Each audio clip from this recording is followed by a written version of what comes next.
அல்ஹம்துலில்லாஹி ரப்பில் ஆலமீன் வஸ்ஸலாத்து வஸ்ஸலாமு அலா முஹம்மதின் ஸல்லல்லாஹு அலைஹி வஸல்லம். அம்மா பஅத். இன்றைய விவாத தலைப்பு உங்களுக்கு தெரியும். அல் குர்ஆனுக்கு ஹதீஸ்கள் முரண்படுமா என்ற தலைப்பு. இதற்கென நாம் ஒரு ஒப்பந்தம் செய்திருந்தோம். அது முதலிலே வாசித்து காட்டப்பட்டது. அதிலே 12வதாக விவாத அடிப்படை என குறிப்பிடப்பட்டிருக்கின்றது. இதிலே முதலாவது விடயம், திருக்குர்ஆன் மற்றும் ஆதாரபூர்வமான நபிமொழி அடிப்படையிலேயே விவாதம் அமைய வேண்டும். அறிவிப்பாளர்களை பற்றி எடை போடுவதற்கே தவிர மற்ற எதற்கும் எந்த அறிஞரின் கூற்றும் சான்றாக ஏற்றுக்கொள்ளப்பட மாட்டாது. ஒரு ஹதீஸில் சர்ச்சை ஏற்பட்டால் அதில் தீர்வு கண்ட பிறகே அடுத்து அந்த ஹதீஸின் அடிப்படையில் வாதத்தை முன்வைக்க வேண்டும். இப்போது குர்ஆன் ஆதாரபூர்வமான நபிமொழியிலிருந்து ஆதாரம் முன்வைக்கப்பட வேண்டும் என்று தெளிவாக நாம் உடன்பட்டிருக்கின்றோம். குர்ஆனிலிருந்து ஒரு ஆதாரத்தை முன்வைத்திருந்தார்கள். அதிலே ஹதீஸ்கள் குர்ஆனுக்கு முரண்படும் என்று எங்கே இருக்கின்றது என்று தெளிவாக பிரித்து சொல்லும்படி கேட்டிருந்தோம். இதுவரைக்கும் பதில் இல்லை. இரண்டாவதாக, அந்த அடிப்படையை நிறுவுவதற்கு அஹ்மதிலே வரக்கூடிய ஒரு ரிவாயத்தை அவர்களுடைய கொள்கையாக முன்வைத்திருக்கின்றார்கள். அது குறைந்தபட்சம் மௌகூஃப் எனும் பலவீனமான வகையைச் சேர்ந்தது, ஹதீஸ் அல்ல பதிவு செய்திருக்கின்றோம். ஒரு சில அறிஞர்கள் அதனை இட்டுக்கட்டப்பட்டது என்றே சொல்லுகின்றார்கள். மூன்றாவது விடயம், ஹதீஸ்களை அறிஞர்களுடைய கூற்றின்படி, அதாவது உசூலுல் ஹதீஸ்லே இப்படி இருக்கின்றது என்பதை நிரூபிப்பதாக விவாத ஒப்பந்தத்திலே பதிந்தார்கள். அந்த கூற்றுக்களை முன்வைக்கவில்லை. அவர்களுடைய முழுமையான கொள்கையாக இந்த புத்தகத்தை எழுதி வெளியிட்டிருக்கின்றார்கள். இதனை ஒருவர் மறுக்கின்றார், மற்றொருவர் எங்களுடையது என்று சொல்கின்றார். கொள்கையை தெளிவுபடுத்துவதற்காக எழுதிய புத்தகத்தையே பாதுகாக்க முடியாத ஒரு வங்குரோத்து நிலையில் இந்த கொள்கை இருக்கின்றது. எங்களுடைய நோக்கம் சத்தியத்தை, குர்ஆனும் சஹீஹான ஹதீஸும், ஹதீஸ்கள் குர்ஆனுக்கு முரண்படும் என்பதை எடுத்து வையுங்கள் என்று கேட்டோம். ஆனால் இவர்கள் தலைப்பை தாண்டி சூனியம் சம்பந்தமாகவும், பால்குடி சாலிம் ரலியல்லாஹு அன்ஹு அவர்களுடைய ஹதீஸ் சம்பந்தமாகவும் இன்னும் பல விடயங்களை குறிப்பிடுகின்றார்கள். அதே நேரத்தில் விவாத ஒப்பந்தத்தில் மிக தெளிவாக நாங்கள் கதைத்து கொண்டோம். ஏனைய தலைப்புக்கள் பின்னர் தலைப்பிடப்பட்டு இப்படி விவாதிக்கப்படும். அதிலே சபையினருக்கு ஒரு பொய் சொல்லப்பட்டது. விவாதம் சம்பந்தமாக அதாவது சூனியம் சம்பந்தமாக அழைப்பு விடுத்து நாம் மறுத்து விட்டதாக சொன்னோம். சொன்னார்கள் இது ஒரு பொய். உண்மையாக இருந்தால் இதற்கு ஒரு சான்றை முன்வையுங்கள். முதலிலே அதாவது அடிப்படை அம்சம், சஹீஹ் என்று நிறுவப்பட்ட ஹதீஸ் குர்ஆனுக்கு முரண்படுமா, அடிப்படை அம்சத்தை விவாதிப்போம் என்றுதான் உடன்பட்டோம். ஏனைய தலைப்புகளை பின்னால் கதைப்போம் என்று உடன்பட்டிருக்கின்றோம். ஒரு தலைப்பிலிருந்து இன்னும் ஒரு தலைப்பிற்கு செல்லக்கூடாது. அப்படி செல்லுவதானால் இப்படி ஒரு தலைப்பு தேவையில்லை. ஏன் தலைப்பு? நீங்கள் தலைப்பு போட்டிருக்கலாமே அத்தனை விடயங்களையும் கதைப்பதாக. ஹதீஸ்கள் குர்ஆனுக்கு முரண்படுமா, இதுதான் தலைப்பு. வேறு தலைப்பில் உங்களுக்கு சூனியம் விவாதிக்க வேண்டுமா? ஒப்பந்தத்திற்கான திகதியை நிர்ணயிங்கள். ஒப்பந்தத்திலே ஏனைய விடயங்களை அழகாக கதைத்துக் கொள்வோம். அடுத்த தலைப்பு சூனியம் சம்பந்தமாக வந்திருந்து கொண்டு ஹதீஸ்கள் குர்ஆனுக்கு முரண்படுமா என்ற தலைப்பு அங்கு கதைக்கப்படாது. இது பெரிதாக விளக்கம் தர வேண்டிய விடயம் அல்ல. எனவே சூனியம் சம்பந்தமாக கதைப்பதற்கு நாம் பின்வாங்கியதாக சொன்ன தகவல் பொய்யானது. உண்மை என்றால் நிறைய விளக்கம் வேண்டாம். அதனுடைய ரெக்கார்டிங் இருந்தால் தாருங்கள். எழுத்து மூலம் இருந்தால் தாருங்கள், அது பொய். அதே போன்று பல விடயங்கள் சொல்லப்பட்டிருக்கின்றன. பிஜே பொய் சொல்லி கொள்கை வளர்க்கக்கூடாது என்று எழுதியிருக்கின்றதாக பதிந்தார்கள். அதற்குரிய ஆதாரத்தை தாருங்கள், இருந்தால் அது தனியொரு சப்ஜெக்ட். பொய் சொல்லி கொள்கை வளர்க்கலாம் என்று எழுதியிருக்கின்றார். குர்ஆன் விளக்கம் 3வது பதிப்பு 336வது விளக்க குறிப்பு நாம் ஆதாரம் தந்திருக்கின்றோம். இதனை மறுப்பது என்பது உண்மையை மறுப்பது. ஆதாரத்தோடு நாம் சொன்னதை பக்கம் கூட நாங்கள் சொல்லாமல் இருப்பதற்கு காரணம், பதிப்புகள் மாறும்போது பக்கங்கள் மாறுபடும். எங்களிடம் கைவசம் அதற்குரிய ஆதாரம் இருக்கின்றது, நாங்கள் சொல்லியிருக்கின்றோம். எனவே அவர் அப்படி செய்யக்கூடாது என்று எழுதினால் இன்னும் ஒரு குற்றச்சாட்டு அவர்களே வரும். என்ன? குர்ஆனுக்கு ஹதீஸ் முரண்படும் என்று சொல்கின்றவர் தனக்கே முரண்படுகின்ற கொள்கை சொல்லக்கூடியவர். ஒரு தெளிவு கிடையாது, ஒன்றுக்கொன்று முரண். அது குர்ஆன் விஷயத்தில் அவர் சொல்லி இருக்கின்றார். குர்ஆன் விஷயத்தில் இலக்கண பிழைகள் இருக்கின்றன என்றும் சொல்லியிருக்கின்றார். அவை இலக்கண பிழை அல்ல, அது இலக்கணத்தில் உள்ள சட்டங்கள் என்று வாதாடியும் இருக்கின்றார். இரண்டும் செய்திருக்கின்றார். இப்படி நிறைய இருக்கின்றன. சுருக்கமான உதாரணம். அதே போன்று அதாவது பொருத்தமில்லாத எத்தனையோ விடயங்கள், மக்கள் பிரயோஜனம் அடைய வேண்டும், மார்க்கத்தை பற்றி கதைக்க வேண்டும், இதுதான் எங்களுடைய நோக்கம். அந்த அடிப்படையில் உங்களால் முடிந்தால் குர்ஆனுக்கு சஹீஹான ஹதீஸ்கள் முரண்படும் என்பதை குர்ஆனிலிருந்து காட்டுங்கள், சஹீஹான ஹதீஸிலிருந்து காட்டுங்கள். குறைந்தபட்சம் ஏற்றுக்கொள்ளப்படக்கூடிய சரியான ஹதீஸ்களை நிபந்தனைகளை கொண்டாவது காட்டுங்கள். இவர்கள் இதிலே சித்தரித்திருக்கின்றார்கள்.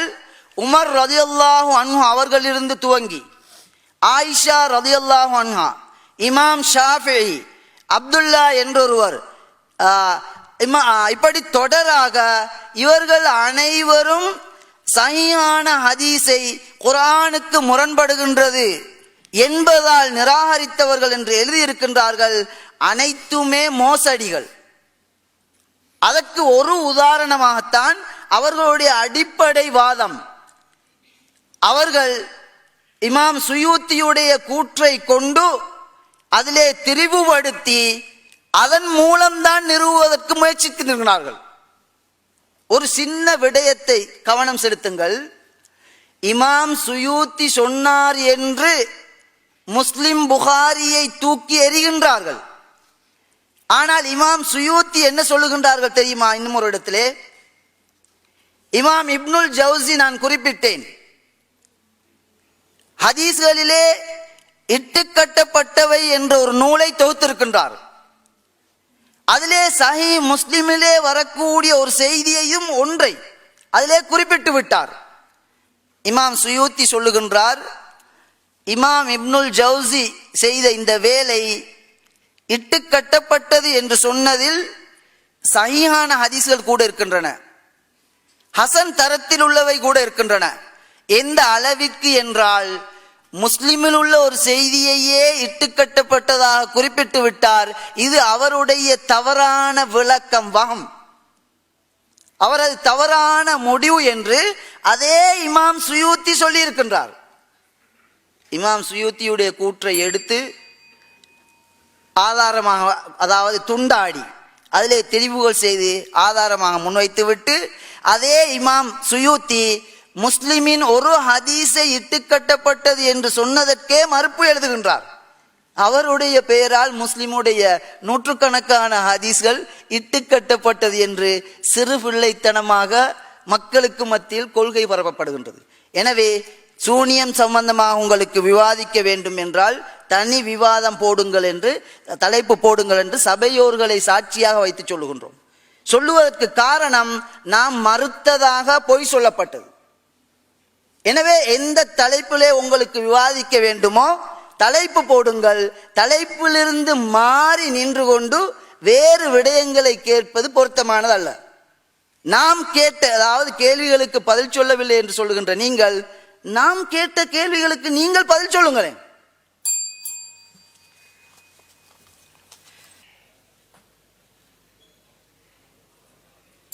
அஸ்ஸலாமு அலைக்கும். அன்பிற்குரிய சகோதரர்களே, ஆதாரபூர்வம், அதாவது அல் குர்ஆனுக்கு ஹதீஸ்கள் முரண்படுமாங்க தலைப்பு. கோயபல்ஸ் தத்துவம்னு சொல்லுவாங்க. நாங்கள் என்னமோ சஹீஹான ஹதீஸ்கள் குர்ஆனுக்கு முரண்பட்டாது மறுக்கணும்னு சொன்னோமா? குர்ஆனுக்கு முரண்பட்டால் சஹீஹே கிடையாது, இட்டுக்கட்டப்பட்டன்னு சொல்கிறோம். திரும்ப திரும்ப இவ பதிய வைக்கிறாங்களாம். சஹீஹான ஹதீஸ்கள், சஹீஹான ஹதீஸ்கள். எதுக்கு இப்படிலாம் சொல்லிட்டு இருக்கிறீங்க? போகிற போக்கில் நூற்றுக்கணக்கான ஹதீஸ்களையும் முஸ்லீமில் மறுக்கிறார்கள். ஏன்பா இப்படி இட்டு கட்டுறீங்க, பொய் சொல்கிறீங்க? அல்லாஹ்வை பயந்துக்கிடுங்க. உங்களை மாதிரி வெளியே எங்களுக்கு எதிராக பிரச்சாரம் பண்ணக்கூடிய மனநோயாளிகள் எல்லாம் எதான் சொல்லிட்டு அலையிறான். நூற்றுக்கணக்கான ஹதீஸை மறுத்துட்டாங்க. பொய் சொல்லாதீங்க, உள்ளதை உள்ளபடி சொல்லுங்க. நாங்கள் என்ன எதை பொய்ங்கிற எதை இட்டு கட்டப்பட்டேன்னு சொல்கிறோமோ அதை சொல்லுங்க. நூற்றுக்கணக்கு காட்ட முடியும் உங்களால். அப்போ இந்த அநியாயத்துக்கு ஏன் பொய் சொல்லிட்டு இருக்கிறீங்க? அடுத்து தலைப்பை நிரூபிக்க தான் கேட்குறோம். அவர் சொல்றாரு, இப்னுல் ஜவுசி முஸ்லீம்ல உள்ளதை இட்டுக்கட்டப்பட்ட ஹதீஸ்னு சொன்னாராம். சுயூத்தி மறுப்பு கொடுக்குறாராம். நமக்கு அவர் பாயிண்ட் எடுத்துறாரு. இமாம்கள் மறுத்துள்ளார்களான், நீ தான் எடுத்து காட்டுறீங்க. சுயூத்தி என்னது, இப்னுல் ஜவுசி முஸ்லீம்ல உள்ள இட்டுக்கட்டப்பட்டன்னு சொல்றாருல, இன்னொரு ஆள் மறுக்கிறாருல, அது அங்கே போவாதீங்கிற. குர்ஆன் ஹதீஸுக்கு வாங்கங்கிற. ஒரு ஆள் இட்டுக்கட்டப்பட்டதும் பாரு, இன்னொரு ஆள் மறுப்பாரு. நான் ஒரு இமாம் கருத்து நான் சொல்லுவேன், நீங்க இன்னொரு இமாம் இல்லைம்பீங்க. அடிப்படைக்கு வந்துட்டா பிரச்சனை முடிஞ்சிடும்ல. அப்போ நாங்கள் எல்லாத்தையும் தெளிவாக குர்ஆனை எடுத்து வைத்து, நபிகள் நாயகம் ஸல்லல்லாஹு அலைஹி வஸல்லம் அவர்கள் குர்ஆனுக்கு எதிராக பேச மாட்டார்கள், ஹதீஸ் என்பது வஹி, வஹியிலே முரண்பாடு வராது என்பதையெல்லாம் தெளிவாக எடுத்து வைத்து, குர்ஆனுக்கு முரண்பட்டால் அது நபி சொன்னது கிடையாது, அது நபியை மறுப்பது கிடையாது.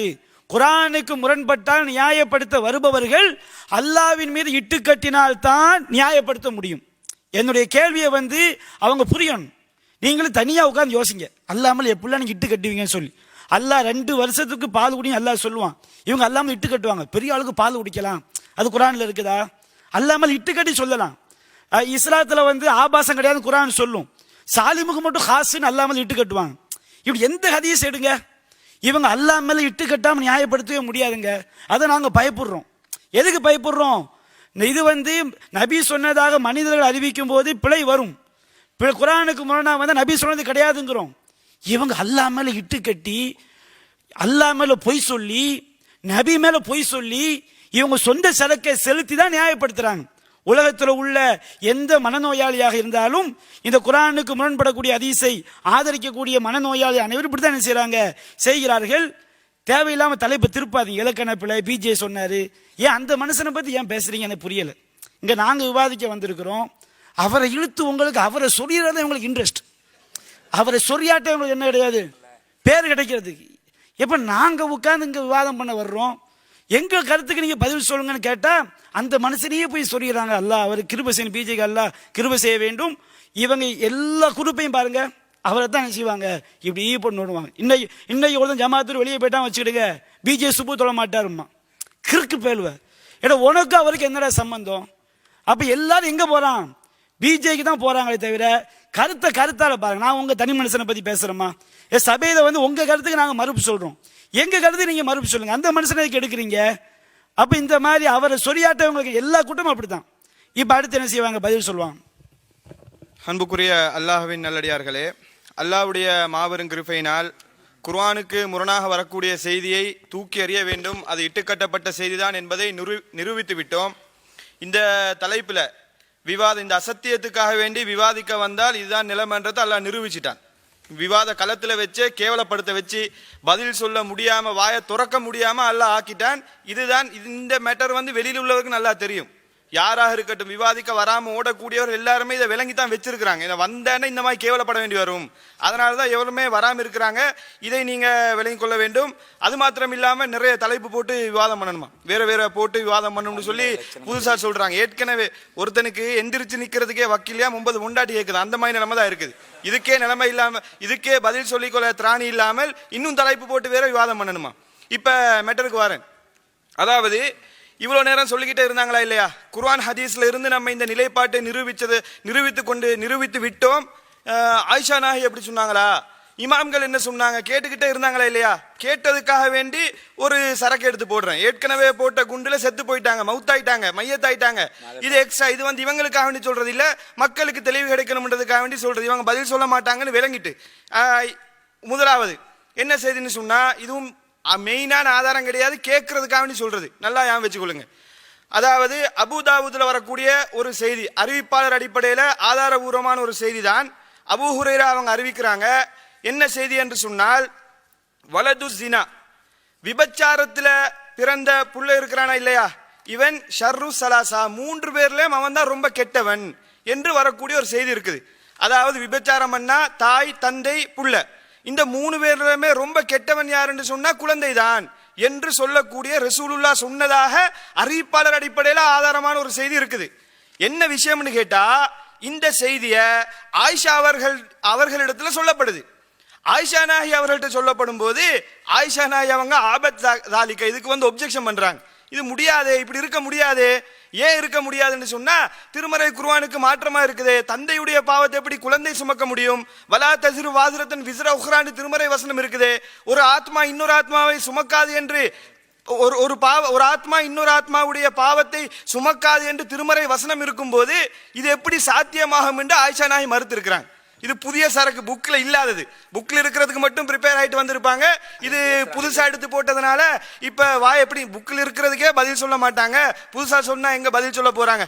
இதை ஒரு விஷயமா விளங்கிக் கொள்ளணும். அடுத்தது ஹதீஸ் கலை விதியில இருக்குதான்னு சொல்லி கேட்கிறாங்களா, இதை சாம்பிள் கொண்டு போட்டுக்கிறேன். என்னன்னு கேட்டா, ஹாஃபில் இப்னு ஹஜர் சொன்ன ஒரு செய்தியை பதிவு பண்ணிக்குற, இதுவும் புதிய சரக்கு தான், கண்டிப்பா பதில் சொல்ல மாட்டாங்க. ஏன்னா இவ்வளவு காலம் சொன்னதுக்கே அட்ரஸ் இல்லாம இருக்கும்போது இனிமே எங்க கவனிச்சு கொள்ளுங்க.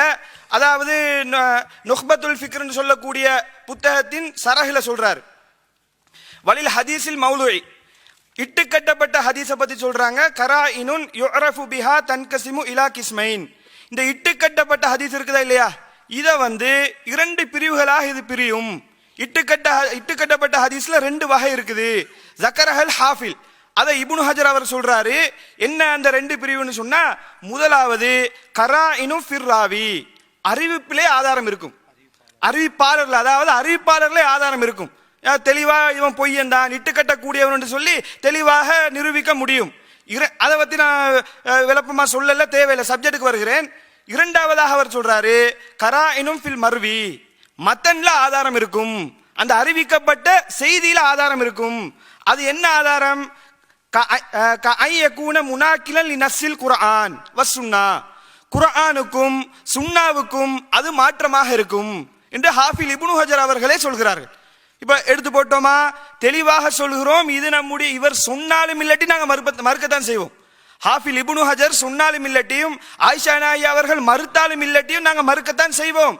இது நீங்க கேட்கறதுக்காக சொல்றது, இதை தெளிவாக விளங்கிக் கொள்ள வேண்டும். இதுல வந்து நான் முக்கிய சப்ஜெக்டை மட்டும் தான் படிச்சிருக்கிறேன், அதுக்கு பின்னாடி அதை படிக்கவில்லை, இதை படிக்கவில்லை. ஏன்னா டைம் இல்லைன்றதுனால நேரத்தை வேஸ்ட் பண்ணக்கூடாதுன்றதுக்காக வேண்டி எது மெயின் சப்ஜெக்டோ அதை மட்டும் சொல்லியிருக்கிறோம். குர்ஆனுக்கு மாற்றமாக இருந்தால் மறுக்க வேண்டும் என்ற தகவலை மட்டும் பதிவு செய்யப்பட்டிருக்குது.